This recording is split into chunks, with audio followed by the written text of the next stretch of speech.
Okay, so now that we moved our things around, I'm gonna put this chicken legs here.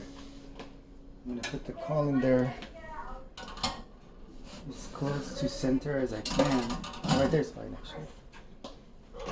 And then I'm gonna grab the broth from the original pot and just dump everything in here. Let it all get, filtered out. Oh, the hell? So throw that in there. So now this is what we're gonna use to do our mole. And as I was saying before, I'm kind of gonna pick and choose what I want to keep. So like the bay leaves, I don't want. All these spices are still good for a soup. And guys, this smells really, really good.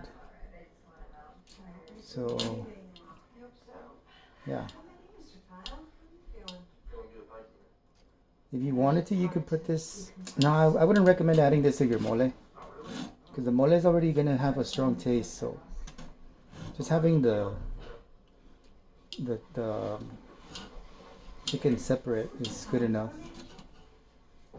Anyway, so I think we're good on this. Again, we're gonna save this. We're not tossing this.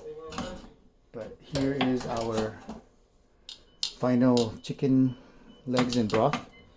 So then now what I'm gonna do is add in the mole back to the other pot, and then we're gonna start diluting the